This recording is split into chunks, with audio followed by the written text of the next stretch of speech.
പുതിയൊരു വീഡിയോയിലേക്ക് എല്ലാവർക്കും സ്വാഗതം. അങ്ങനെ ആദർശവും കല്യാണത്തിന് പോകാനായിട്ട് എണീറ്റിട്ടൊന്നും ഉണ്ടാവില്ല. നയന ഒരുങ്ങി ആദർശിനെ വിളിക്കുന്നുണ്ടായിരുന്നു. ആദർശയുടെ കല്യാണത്തിന് പോകേണ്ട സമയം 7 മണി ആയിട്ടുണ്ട്, 8 മണിക്ക് ഇറങ്ങേണ്ടതല്ലേ, എണീക്കെന്ന് പറഞ്ഞ് വിളിക്കുകയാണ് കേട്ടോ. അപ്പോൾ ആദർശാണെങ്കിലും ഉറക്കപ്പിച്ചിലാണ് എണീക്കുന്നത്. എന്നിട്ട് ചോദിക്കുന്നുണ്ടായിരുന്നു, അനി എണീറ്റോ എന്ന് ചോദിക്കും. അപ്പോൾ ഞാൻ നോക്കിയിട്ടില്ല എന്ന് നയന പറയുമ്പോൾ അവനെയല്ലേ ആദ്യം നോക്കേണ്ടത്, ഇനിയിപ്പോൾ എണീച്ച് എവിടേക്കെങ്കിലും പോയോ ആവോ എന്നൊക്കെ ഇങ്ങനെ പറയുന്നുണ്ടായിരുന്നു കേട്ടോ ആദർശ ടെൻഷൻ. അപ്പോൾ നയന പറയും, ഇനിയിപ്പോൾ അങ്ങനെയൊന്നും എന്തായാലും ഉണ്ടാവില്ല, ഇന്ന് എന്തായാലും കല്യാണമല്ലേ, ഇനി പനി അതൊക്കെ അങ്ങ് മറന്നോളൂ എന്നൊക്കെ നയന പറയുകയാണ്. പിന്നീട് ആദർശ നേരെ അനിയുടെ റൂമിലേക്കാണ് കേട്ടോ വരുന്നത്. അനി എണീറ്റിട്ടൊന്നും ഉണ്ടാവില്ല. അനീനെ ഇങ്ങനെ വിളിക്കുന്നുണ്ടായിരുന്നു. അപ്പോൾ ഞാൻ കുറച്ച് സമയം കൂടെ ഒന്ന് ഉറങ്ങട്ടെ എന്നൊക്കെ പറഞ്ഞിട്ട് വീണ്ടും അനി അവിടെ തിരിഞ്ഞ് കിടക്കുകയാണ് കേട്ടോ. അപ്പോൾ എണീക്കടാ, ഇന്ന് നിൻ്റെ കല്യാണമല്ലേ എന്നൊക്കെ ഇങ്ങനെ പറഞ്ഞ് വിളിക്കുകയാണ് കേട്ടോ. അപ്പോൾ എണീറ്റിരിക്കുന്നുണ്ടായിരുന്നു. ഇന്നലെ നീ എന്തൊക്കെയാണ് കാണിച്ചത് എന്നൊക്കെ പറഞ്ഞിട്ട് അതിനും കുറേ വഴക്ക് പറയുന്ന രീതിയിലൊക്കെ സംസാരിക്കുന്നുണ്ടായിരുന്നു കേട്ടോ. അപ്പോൾ അനിയാണെങ്കിൽ ഒട്ടും താല്പര്യമില്ലാത്ത പോലെയാണ് കേട്ടോ സംസാരിക്കുന്നത്. ഇന്നാണല്ലേ ആ ചടങ്ങ് എന്നൊക്കെ പറഞ്ഞിട്ടാണ് കേട്ടോ എനിക്ക് തന്നെ ചെയ്യുന്നത്. പിന്നീട് ഇങ്ങനെ നന്ദുവാണ് അനിയുടെ മനസ്സിൽ എന്നുള്ള കാര്യങ്ങളൊക്കെ ഇന്നലെ അറിഞ്ഞ കാര്യം അങ്ങനെ ആദർശ് ഇങ്ങനെ പറയുന്നുണ്ടായിരുന്നു. നീ എന്താടാ, നിനക്കൊരു പ്രശ്നം വരുമ്പോൾ നീ എന്നോടല്ലേ ആദ്യം എല്ലാം ഷെയർ ചെയ്യാറുള്ളത്, ഇത് മാത്രം എന്താ നീ മറച്ച് വെച്ച്, നയനയ്ക്ക് പോലും ഇത് അറിയായിരുന്നിട്ട് ഇന്നലെയാണ് അവൾ എന്നോട് പറഞ്ഞതെന്നൊക്കെ പറയുമ്പോൾ അത് ഏട്ടത്തിയും ആകെ കൺഫ്യൂഷനായി പോയി. അതുകൊണ്ടാണ് ഏട്ടാ എന്നൊക്കെ പറയുന്നുണ്ടായിരുന്നു. എന്നാലും നിനക്ക് എന്നോടത് പറയായിരുന്നു എന്ന് പറയുമ്പോൾ എനിക്ക് ഇങ്ങനെ എൻ്റെ മനസ്സിലേക്ക് നന്ദു കയറിയപ്പോൾ നീ ഇങ്ങനെ ഏട്ടത്തിയും ആദർശേട്ടനും തമ്മിൽ എപ്പോഴും വഴക്കായിരുന്നു. ഇനിയിപ്പോൾ അതിൻ്റെ കൂട്ടത്തിൽ 2 മരുമക്കളും കൂടെ ഇവിടേക്ക് വന്നിട്ട് ഇനിയിപ്പോൾ ഞാൻ നന്ദുവിൻ്റെ കാര്യം കൂടെ പറഞ്ഞാൽ ഏട്ടൻ ഒരിക്കലും എന്നെ സപ്പോർട്ട് ചെയ്യില്ല എന്നാണ് ഞാൻ വിചാരിച്ചത് എന്നൊക്കെ പറയുകയാണ് കേട്ടോ. ആ സമയത്ത് ആദർശാണെങ്കിലും പറയുന്നുണ്ടായിരുന്നു, നിൻ്റെ സുഖവും സന്തോഷമല്ലേ ഞാൻ ആഗ്രഹിക്കുന്നത്, അപ്പോൾ ഞാൻ നിന്നെ എന്തെങ്കിലും ഒരു വഴി നിനക്ക് കാണിച്ചു തരുമായിരുന്നു എന്നൊക്കെ പറയുന്നുണ്ടായിരുന്നു. എന്നിട്ട് ഞാൻ ഇന്നലെ ഒരു അവസാന ശ്രമം നടത്തിയപ്പോൾ ഇളയമയാണെങ്കിലും ആത്മഹത്യ ഭീഷണി മുഴക്കി എന്നൊക്കെ ഇങ്ങനെ പറയുകയാണ് കേട്ടോ. പിന്നീട് നേരെ ജാനകിയാണെങ്കിലും നന്ദുവിൻ്റെ അടുത്തേക്കാണ് കേട്ടോ വരുന്നത്. നന്ദുവിനെ ഇങ്ങനെ എല്ലായിടത്തും നോക്കി, നീ ഇവിടെ വന്നിരിക്കുകയാണോ, അപ്പോൾ നിന്നോട് ഞാൻ ഇന്ന് കല്യാണത്തിന് വരാനാണ് പറഞ്ഞത്, പക്ഷേ നീ തലേ ദിവസം തന്നെ വന്ന് ഇവിടെ ഇത്രയും പ്രശ്നങ്ങൾ ഉണ്ടാക്കിയില്ലേ, നീ കാരണമാണ് എൻ്റെ മകൻ ഇന്നലെ മദ്യപിച്ചത്. എന്നിട്ട് ആദർശിൻ്റെ കയ്യിൽ 5 വിരലും അവൻ്റെ മുഖത്ത് പതിഞ്ഞ് കിടപ്പുണ്ട്. ഇനിയിപ്പോൾ ഇവിടെയുള്ള മറ്റുള്ളവർ ചോദിക്കുമ്പോൾ ഞാൻ എന്തുത്തരം പറയും, എന്തിനാ ഏട്ടൻ അനിയനെ അടിച്ചെന്ന് എല്ലാവരും ചോദിക്കില്ലേ എന്നൊക്കെ പറഞ്ഞ് ഒരുപാട് അങ്ങ് കുറ്റപ്പെടുത്തുകയാണ് കേട്ടോ. അപ്പം അനിയനെ ഞാൻ കൈവെള്ളയിൽ കൊണ്ടുവച്ചാണ് നടന്നിരുന്നത്, ഇത്രയും അസൂയും കുശുമ്പുള്ള ഒരുത്തിനെ ഞാൻ എൻ്റെ ജീവിതത്തിൽ കണ്ടിട്ടില്ല എന്നൊക്കെ പറയുമ്പോൾ നന്ദുവിനെ അതങ്ങ് സഹിക്കുന്നില്ല. അപ്പോൾ നന്ദു പറയുന്നുണ്ടായിരുന്നു, എന്നെ എൻ്റെ ചേച്ചീനെ ഇങ്ങനെ കുറ്റപ്പെടുത്തേണ്ട, ഞങ്ങളുടെ ഭാഗത്ത് ന്യായം ഉണ്ടെന്ന് പറയട്ടെ, നിങ്ങളുടെ ഭാഗത്ത് എന്ത് ന്യായം ഉള്ളതെന്ന് നീ പറഞ്ഞു വരുന്നത്, ഇനിയിപ്പോൾ നീ ഇന്ന് കല്യാണത്തിന് വന്നില്ലെങ്കിലും എനിക്കൊരു കുഴപ്പമില്ല എന്നൊക്കെ ഇങ്ങനെ പറയുന്നുണ്ടായിരുന്നു കേട്ടോ. പാവം ആ നാമികേനെ പ്രാഗി കൊല്ലാനാണോ നീ വരുന്നതെന്നൊക്കെ പറഞ്ഞിട്ട് അങ്ങ് ദേഷ്യത്തോട് സംസാരിക്കുന്നുണ്ടായിരുന്നു കേട്ടോ. അപ്പോൾ കല്യാണത്തിന് വരണ്ടെന്ന് പറഞ്ഞാലും ഇനിയിപ്പോൾ അങ്ങനെ നിർബന്ധിച്ച് പറയാനും പറ്റില്ലല്ലോ, ഇവിടുത്തെ 2 മരുമക്കളുടെ അനിയത്തിയായി പോയില്ലേ എന്ന് അതും കൂടെ ജാനകി അതിൻ്റെ ഇടയിൽ ഇങ്ങനെ പറയുന്നുണ്ടായിരുന്നു കേട്ടോ. ഇനിയിപ്പോൾ നാണില്ലാത്ത കൂട്ടുകാരല്ലേ, അതുകൊണ്ട് കല്യാണത്തിന് വരണ്ടെന്ന് പറഞ്ഞാലും കല്യാണത്തിന് വരും എന്നറിയാം, എന്നാലും നിൻ്റെയൊക്കെ ആഗ്രഹം കൊള്ളാം, 3 ആൾക്കും അനന്തപുരി തറവാടിൻ്റെ മരുമക്കളാവണം, എന്തായാലും അഹങ്കാരമൊക്കെ കൊള്ളാം, പക്ഷേ ഇത്രയ്ക്ക് അഹങ്കാരം പാടില്ല എന്ന് പറഞ്ഞിട്ട് ജാനകി ദേഷ്യത്തോടു കൂടി അവിടെ നിന്ന് അങ്ങ് പോവാണ് കേട്ടോ. അപ്പോൾ നന്ദുവാണെങ്കിലും ആകെ വിഷമിച്ച് ഇങ്ങനെ നിൽക്കുകയാണ്. പിന്നീട് നവ്യനെയാണ് കാണിക്കുന്നത്. നവ്യ ഇങ്ങനെ ഒരുങ്ങിക്കൊണ്ടിരിക്കുക കേട്ടോ. അപ്പോൾ ആ സമയത്ത് അബിയും ചലിച്ചും കൂടെ അവിടേക്ക് വരുന്നുണ്ടായിരുന്നു. അപ്പോൾ അബീനോട് ചോദിക്കും, എങ്ങനെയുണ്ട് ഈ സാരി എന്ന് ചോദിക്കും കേട്ടോ. അപ്പോൾ അബി പറയുന്നുണ്ടായിരുന്നു, സാരിയൊക്കെ കൊള്ളാം, പക്ഷേ അത് ഉടുത്തിരിക്കുന്ന ആളാണ് മോശം എന്ന് പറയും കേട്ടോ. എന്നിട്ട് ജലജി അതിനോട് കൂടി ഇങ്ങനെ കുത്തി പറയുകയൊക്കെ ചെയ്യുന്നുണ്ടായിരുന്നു, നീ ഇന്ന് ഇങ്ങനെ അനന്തപുരി തറവാട്ടിലേക്ക് ഒരു മരുമകൾ വരുന്നുണ്ട്, അവളുടെ കഴുത്തിലേക്കൊക്കെ നന്നായിട്ട് ഒന്ന് ശ്രദ്ധിച്ചു, അങ്ങനെയാണ് മരുമക്കൾ അനന്തപുരി തറവാട്ടിലേക്ക് കടന്നു വരുന്നതെന്ന് നീ അറിഞ്ഞിരിക്കുന്നത് കൊള്ളാമെന്ന് പറയുമ്പോൾ ഇങ്ങനെ പറയുന്നുണ്ടായിരുന്നു, നിനക്ക് എൻ്റെ അച്ഛനും അമ്മയൊക്കെ തന്നതന്നെ ധാരാളമാണ് എന്നൊക്കെ പറയണ്ടേ. എന്നിട്ട് പിന്നീട് അബീനോട്, എന്നാൽ പിന്നെ അമ്മയും മോനും കൂടെ എൻ്റെ ഈ സാരിയുടെ പ്ലീറ്റ് ഒന്ന് പിടിച്ചതെന്ന് പറഞ്ഞിട്ട് പറയുകയാണ്. അപ്പോൾ എന്തായാലും എനിക്ക് ഇതൊന്നും ശീലമില്ല എന്ന് അബി പറയുന്ന സമയത്ത്, ഇനിയിപ്പോൾ എന്തായാലും നിനക്ക് പെൺകുട്ടികളെ വഞ്ചിക്കാനല്ലേ അറിയുള്ളൂ, ഇതൊക്കെ അങ്ങ് ചെയ്ത് പഠിക്കുമെന്ന് പറഞ്ഞിട്ട് കളിയാക്കാനുണ്ട്. അപ്പോൾ ജലജ പിടിച്ചു തരാമെന്ന് പറഞ്ഞിട്ട് ജലജ പിടിച്ചു കൊടുക്കുകയൊക്കെ ചെയ്യുന്നുണ്ടായിരുന്നു. അപ്പോൾ ആ സമയത്ത് നവ്യ ഇങ്ങനെ പറയും, ഇങ്ങനെ മണ്ഡപത്തിൽ വെച്ചിട്ട് ചിലപ്പോൾ എൻ്റെ അമ്മായി അതുപോലെ തന്നെ എന്നെയും നയനേനെയൊക്കെ കുറ്റപ്പെടുത്തി സംസാരിച്ചു എന്ന് വരും, അതിൻ്റെ കൂടെ നിങ്ങളെ കൂട്ടത്തിൽ കൂടാൻ നിൽക്കണ്ട, മിണ്ടാതെ നിന്നാൽ മതി എന്നൊക്കെ ഇങ്ങനെ പറയും കേട്ടോ.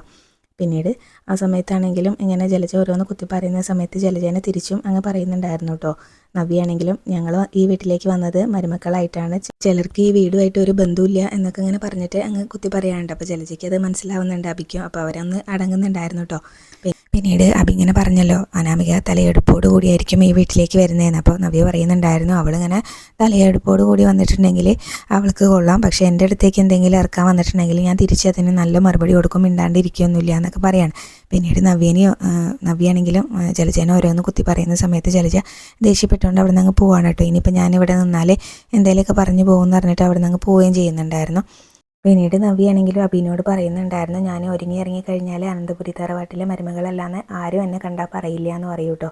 പിന്നീട് അതുപോലെ തന്നെ നീയും എൻ്റെ സൗന്ദര്യം കണ്ടിട്ട് തന്നെയല്ലേ എന്നെ മോഹിച്ചതും, നിന്നേക്കാളും മുന്നേ ആദർശേട്ടൻ എന്നെ കണ്ട് മോഹിച്ചതാണ് എന്നൊക്കെ പറയാണ്. അതൊന്നും ഇനിയിപ്പോൾ നിന്നോട് പറഞ്ഞിട്ട് കാര്യമില്ലല്ലോ എന്നൊക്കെ പറഞ്ഞിട്ട് അഭിനോട് അങ്ങ് സംസാരിക്കുകയാണ്. അഭിക്കാണെങ്കിലും അതങ്ങ് അത്രയ്ക്ക് ഇഷ്ടപ്പെടുന്നില്ല കേട്ടോ. പിന്നീട് അനാമിക ഒരുങ്ങിക്കൊണ്ടിരിക്കുന്നതാണ് കാണുന്നത്. അനാമികേനെ കൂട്ടുകാരിയാണെന്ന് തോന്നുന്നു ഒരുക്കുന്നത്. അപ്പം അമ്മ വന്നിട്ട് ഇങ്ങനെ പറയുന്നുണ്ടായിരുന്നു, മോളെ നീ ബ്യൂട്ടീഷ്യൻ വന്നൊന്ന് നോക്കുന്ന സമയമായല്ലോ എന്ന് പറഞ്ഞിട്ട് അതിനെ അവിടെ നിന്ന് പറഞ്ഞയച്ചിട്ട് ഇങ്ങനെ അനാമികേനോട് പറയുന്നുണ്ടായിരുന്നു. അച്ഛനെ ഉപേന്ദ്രൻ 2 തവണ വിളിച്ചിട്ടുണ്ടായിരുന്നു, അച്ഛൻ ഫോൺ എടുത്തിട്ടില്ല. ഇനിയിപ്പോൾ എന്തായാലും ഇങ്ങനെ അനന്തമൂർത്തി സാറിൻ്റെ കൊച്ചുമോൻ്റെ കല്യാണം ആയതുകൊണ്ട് അങ്ങനെ ഉപേന്ദ്രൻ അവിടെ വന്നിട്ട് വഴക്കൊന്നും ഉണ്ടാക്കില്ല എന്നാണ് അച്ഛൻ പറയുന്നതെന്ന് പറയട്ടോ. എന്നിട്ട് എന്തായാലും മോൾ ഒരുങ്ങുന്നൊക്കെ പറഞ്ഞിട്ട് അവിടെ നിന്ന് പോകുന്നുണ്ടായിരുന്നു കേട്ടോ. അപ്പോഴേക്കും അനാമികേനെ ഒരുക്കാനായിട്ട് ബ്യൂട്ടീഷ്യനൊക്കെ വന്നിട്ടുണ്ടായിരുന്നു. പിന്നീട് അനീന് ഇങ്ങനെ ഫ്രണ്ട്സൊക്കെ ഒരുക്കുന്നതായിട്ടാണ് കാണിക്കുന്നത്. അപ്പോൾ അവരിങ്ങനെ പറയുന്നുണ്ടായിരുന്നു, ഇന്നലെ നീ ഞങ്ങളെ കൂടെ പറയിപ്പിച്ചല്ലോ, നീ ആകെ അലമ്പാക്കിയല്ലോ എന്നൊക്കെ ഇങ്ങനെ പറയുകയാണ് കേട്ടോ. അപ്പോൾ നന്ദു ആണെങ്കിലും പറയുന്നുണ്ടായിരുന്നു, അങ്ങനെയൊന്നും പാടില്ലായിരുന്നു, ഇന്ന് നിൻ്റെ കല്യാണമല്ലേ എന്ന് ഓർക്കണമായിരുന്നു എന്നൊക്കെ പറയാണ്.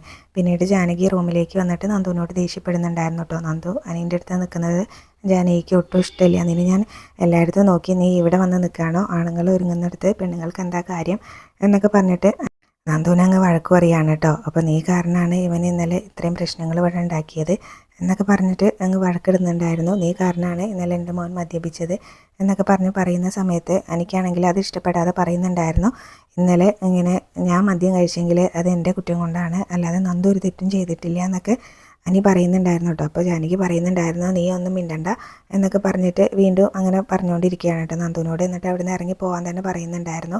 അപ്പോൾ നന്ദു ആണെങ്കിലും ആകെ വിഷമിച്ചുകൊണ്ട് അവിടെ നിന്ന് അങ്ങ് പോവുകയും ചെയ്യുന്നുണ്ടായിരുന്നു കേട്ടോ.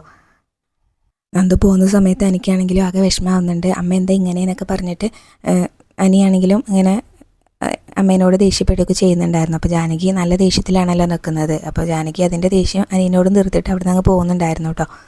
അപ്പോൾ ആ സമയത്താണെങ്കിലും നന്ദുവിൻ്റെ ഫ്രണ്ട്സ് പറയുന്നുണ്ടായിരുന്നു, ഞങ്ങളെ പറഞ്ഞതിൽ ഞങ്ങൾക്കൊരു കുഴപ്പമില്ല, പക്ഷേ നന്ദുവിനോട് ഇങ്ങനെയൊന്നും പറയരുതായിരുന്നു എന്നൊക്കെ ഇങ്ങനെ പറയാനാട്ടോ നന്ദുവിൻ്റെ ഫ്രണ്ട്സ് ആണെങ്കിലും. അപ്പോൾ എനിക്കാണെങ്കിലും ആകെ ദേഷ്യമാണ് അങ്ങനെ പറയുന്നുണ്ടായിരുന്നു, എനിക്കിങ്ങനെ മണ്ഡപത്തിലേക്ക് പോകാൻ തന്നെ തോന്നുന്നില്ല, എനിക്ക് വേറെ എവിടേക്കെങ്കിലുമൊക്കെ പോകാനാണ് തോന്നുന്നത് എന്നൊക്കെ അനി ഇങ്ങനെ പറഞ്ഞിട്ട് അവിടെ ഇരിക്കുകയാണ് കേട്ടോ.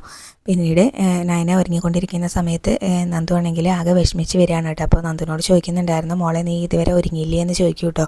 അപ്പം നിന്നെ ആരെങ്കിലും വഴക്കൊക്കെ പറഞ്ഞോ എന്ന് ചോദിക്കുന്ന സമയത്ത് നന്ദു നൈനയോട് കാര്യം പറയുന്നുണ്ടായിരുന്നു. അനീനെ ഒരുക്കിക്കൊണ്ടിരിക്കുന്ന സമയത്ത് ഇങ്ങനെ ജാനകി വന്നിട്ട് പറഞ്ഞിട്ടുള്ള കാര്യങ്ങളൊക്കെ ഇങ്ങനെ പറയുകയാണ്. അപ്പോൾ നൈനയാണെങ്കിലും പറയുന്നുണ്ടായിരുന്നു, നീ എന്തിനാ അനിയുടെ അടുത്തേക്ക് പോയത്, ഇനിയിപ്പോൾ അനിയുടെ അടുത്തേക്ക് അങ്ങ് പോവാതെ ശ്രദ്ധിക്കണം എന്നൊക്കെ പറഞ്ഞിട്ട് കാര്യങ്ങൾ പറഞ്ഞ് മനസ്സിലാക്കി കൊടുക്കുന്നുണ്ടായിരുന്നു കേട്ടോ. അപ്പോൾ നന്ദുവിനാണെങ്കിലും ആകെ വിഷമമാണ്. എന്നിട്ട് നന്ദുവിനോട് പറയുന്നുണ്ടായിരുന്നു, നീ ഒരുങ്ങി വാ എന്നൊക്കെ പറയുകയാണ് കേട്ടോ. അപ്പോൾ ഈ വേഷത്തിലാണോ നീ വരാൻ പോകുന്നത്, നീ ഒരുങ്ങി വാ, ഇനിയിപ്പോൾ നമ്മൾ ചിലതൊക്കെ മറക്കണം എന്നൊക്കെ പറഞ്ഞിട്ട് അങ്ങ് പറയാനുണ്ട്. അപ്പോൾ നന്ദുവാണെങ്കിലും നയനേനെ കെട്ടിപ്പിടിച്ച് കരയൊക്കെ ചെയ്യുന്നുണ്ടായിരുന്നു. അപ്പോൾ ആ സമയത്താണ് ആദർശ് അവിടേക്ക് കയറി വരുന്നത് കേട്ടോ. അപ്പോൾ നയന പറയും, ആദർശേട്ടൻ വരുന്നു എന്ന് പറയുമ്പോൾ ഇങ്ങനെ നയന പറയുന്നുണ്ടായിരുന്നു, ആദർശിനോടാണെങ്കിലും ഇങ്ങനെ അനിയാണെങ്കിലും ഇവൾക്ക് സാരി എടുത്ത് കൊടുത്തതാണ്, അതെടുത്ത് വരാതെ ഈ വേഷത്തിലാണ് അവൾ ഇങ്ങനെ കല്യാണത്തിന് വരാൻ പോകുന്നത് എന്നൊക്കെ ഇങ്ങനെ പറഞ്ഞിട്ട് പിന്നീട് നന്ദുവിനോട് പറയുന്നുണ്ടായിരുന്നു, ആ സാരി എടുത്തു പോകാമെന്ന് പറയട്ടെ. അപ്പോൾ നന്ദു അവിടെ നിന്ന് അങ്ങ് പോവുകയും ചെയ്യുന്നുണ്ടായിരുന്നു. പോണതിന് മുന്നേ ആദർശ് പറയുന്നുണ്ടായിരുന്നു കേട്ടോ, അനിയും അതുപോലെ തന്നെ നന്ദുവും ഒരേ മനസ്സോടുകൂടിയാണ് മുന്നോട്ട് പോകുന്നത്. പക്ഷേ എന്തായാലും ഇനിയിപ്പോൾ കാര്യങ്ങൾ ഇത്രത്തോളം ആയ സ്ഥിതിക്കൊന്നും ചെയ്യാൻ പറ്റില്ലല്ലോ. അപ്പോൾ പിന്നീട് പറയുന്നുണ്ടായിരുന്നു, ഇനി നന്ദുവിന് എന്ത് പ്രശ്നം ഉണ്ടെങ്കിലും എന്നോട് പറയണം, ഒരു ഏട്ടൻ്റെ സ്ഥാനത്ത് ഞാനുണ്ടാവും എന്നൊക്കെ പറയാൻ കേട്ടോ, എന്നെ വിശ്വസിക്കാമെന്നൊക്കെ പറഞ്ഞിട്ട് നന്ദുവിനെ അങ്ങ് ആശ്വസിപ്പിക്കുകയും ചെയ്യുന്നുണ്ട്. പിന്നീട് നന്ദു അവിടെ നിന്ന് പോവാണ് കേട്ടോ. പിന്നീട് നൈനി ആദർശം കൂടി സംസാരിക്കുകയാണ്. അപ്പോൾ ഈ കല്യാണം അങ്ങനെ അടുത്തതോടുകൂടി ആദർശിനും എന്തൊക്കെയോ ടെൻഷനും കാര്യങ്ങളൊക്കെ ഉണ്ട് കേട്ടോ. അനാമിക എനിക്ക് ചേർന്ന പെണ്ണാണോ എന്നുള്ള കാര്യത്തിലൊക്കെ എനിക്ക് സംശയമുണ്ട്. ഇനിയിപ്പോൾ വന്ന് കയറുന്നവൾ ഇങ്ങനെ അത്ര നല്ല കുട്ടിയല്ലെങ്കിൽ ഇങ്ങനെ ആകെ പ്രശ്നമാവുമല്ലോ എന്നുള്ള രീതിയിലൊക്കെയാണ് കേട്ടോ ഇങ്ങനെ ആദർശ് സംശയം പറയുന്നത്. അപ്പോൾ നിനക്ക് എങ്ങനെയാണെന്നൊക്കെ ഇങ്ങനെ നയനയോട് ചോദിക്കുകയും ചെയ്യുന്നുണ്ടായിരുന്നു. അപ്പോൾ അതുപോലെ തന്നെ എന്തായാലും നയന പറയുന്നുണ്ടായിരുന്നു, ഇനിയിപ്പോൾ ഞാൻ എന്തായാലും അഡ്ജസ്റ്റ് ചെയ്ത് പോയിക്കോളാം, ഒരു അനിയത്തിയായി കണ്ടിട്ട് എന്നൊക്കെ പറയുമ്പോൾ നീ അങ്ങനെ അഡ്ജസ്റ്റ് ചെയ്യേണ്ട ആവശ്യമൊന്നുമില്ല. അപ്പോൾ നമ്മുടെ കല്യാണം തൊട്ട് നീ ഇങ്ങനെയൊക്കെ ചെയ്യുന്നതുകൊണ്ട് തന്നെയാണ് നമ്മുടെ ജീവിതം ഇങ്ങനെ ആയിപ്പോയത്. അമ്മേനെ ഒരുപാട് സ്നേഹിക്കുന്നത് ഒരു തെറ്റാണെന്ന് ഞാൻ പറയുന്നില്ല, പക്ഷേ ഇങ്ങനെ നമ്മുടെ ജീവിതം ഇങ്ങനെ ആയിപ്പോയത് അതുകൊണ്ടാണ്, അമ്മേനെ അധികം സ്നേഹിച്ചുകൊണ്ടാണെന്നൊക്കെ എന്തായാലും ആദർശിന് മനസ്സിലായിട്ടുണ്ട് കേട്ടോ. അപ്പോൾ ഇനിയിപ്പോൾ അതുപോലെ ഉണ്ടാവാൻ പാടില്ല എന്നൊക്കെ പറഞ്ഞിട്ടാണ് പറയുന്നത്. അപ്പോൾ എന്തായാലും ആദർശേട്ടൻ എന്നെ സ്നേഹിക്കണമെന്ന് ഞാൻ ഒരുപാട് പ്രാർത്ഥിച്ചിട്ടുണ്ട്. പക്ഷേ എൻ്റെ കൂടെപ്പിറപ്പുകൾക്ക് നല്ലൊരു ജീവിതം കിട്ടാതെ എനിക്ക് നല്ലൊരു ജീവിതം കിട്ടണമെന്ന് ഞാൻ ഒരിക്കലും ആഗ്രഹിച്ചിട്ടില്ല എന്ന് പറയുമ്പോൾ അതുപോലെ തന്നെ ആദർശം പറയുന്നുണ്ടായിരുന്നു കേട്ടോ. എൻ്റെ കാര്യം അങ്ങനെയൊക്കെ തന്നെയാണ്. എനിക്ക് എൻ്റെ അബിയുടെ കാര്യം പിന്നെ പറഞ്ഞിട്ട് കാര്യമില്ല. പക്ഷേ അനിയുടെ കാര്യം ഓർത്ത് എനിക്ക് സങ്കടമുണ്ട് എന്നുള്ള രീതിയിലാണ് സംസാരിക്കുന്നത്. ഈ അനാമികേനെ പിടി കിട്ടുന്നേ ഇല്ല എന്ന് പറയുന്നുണ്ടായിരുന്നു കേട്ടോ. എന്തായാലും അനി അവളെ മനസ്സിലാക്കിയിട്ടുണ്ടാവും. അവരുടെ കല്യാണത്തിൻ്റെ മുന്നേ തന്നെ അനി അനാമികയുടെ സ്വഭാവം മനസ്സിലാക്കിയിട്ടുണ്ടാവും. അതുകൊണ്ടാണ് അവനിങ്ങനെ അവളെ ഉൾക്കൊള്ളാൻ പറ്റാത്തത് എന്നൊക്കെ പറയുന്നുണ്ടായിരുന്നു കേട്ടോ. ആദർശാണെങ്കിലും ഭയങ്കര സംശയം പറയുന്നുണ്ടായിരുന്നു. ഇനിയിപ്പോൾ എന്തായാലും പറഞ്ഞിട്ട് കാര്യമില്ലല്ലോ. അപ്പോൾ അതുകൊണ്ട് തന്നെ പിന്നീട് ഇനിയിപ്പോൾ അതിനെക്കുറിച്ചൊന്നും ചിന്തിക്കേണ്ട എന്നുള്ള രീതിയിലാണ് കേട്ടോ ഞാൻ ആദർശിനോട് സംസാരിക്കുന്നത്. അതൊക്കെ പറഞ്ഞിട്ട് ഇങ്ങനെ എന്നാലും നിനക്ക് എന്നോട് ഇത് കുറച്ച് നേരത്തെങ്കിലും പറയായിരുന്നു എന്ന്, അതിൽ നീയും കുറ്റക്കാരി തന്നെയാണ് എന്നൊക്കെ പറഞ്ഞിട്ട് ആദർശം അവിടെ നിന്ന് പോകാനായിട്ട് തുടങ്ങുന്നുണ്ട് കേട്ടോ. പിന്നീട് തിരിഞ്ഞ് നിന്നിട്ട് പറയും, ഞാൻ നന്ദുവിനോട് നേരത്തെ പറഞ്ഞില്ലേ ഒരു കാര്യം, അത് ഞാൻ ആത്മാർത്ഥമായിട്ട് പറഞ്ഞത് തന്നെയാണ്. എൻ്റെ ഒരു അനിയത്തിയായിട്ട് തന്നെയാണ് ഞാൻ അവളെ കാണുന്നത്. ഇനി അവൾക്ക് എന്തൊരു പ്രശ്നം ഉണ്ടെങ്കിലും നീ എന്നോട് പറയണം എന്നൊക്കെ പറയുന്നുണ്ടായിരുന്നു കേട്ടോ. പിന്നീട് നന്ദുവിൻ്റെ എക്സാമൊക്കെ കഴിഞ്ഞതല്ലേ, അവൾക്ക് ജ്വല്ലറിയിലൊരു ജോലി കൊടുക്കാമെന്നൊക്കെ പറയുമ്പോൾ നയന അത് വേണ്ടാന്ന് പറയുന്നുണ്ടായിരുന്നു കേട്ടോ. ഇനിയിപ്പോൾ അനിയും അതുപോലെ തന്നെ നന്ദും തമ്മിൽ കാണുന്ന അതൊക്കെ ഒഴിവാക്കണം എന്ന് പറയുന്നുണ്ടായിരുന്നു. അതൊക്കെ പറഞ്ഞ് ആദർശ് പോകുന്ന സമയത്ത് വിഷമിച്ച് നിൽക്കുകയാണ് നയന.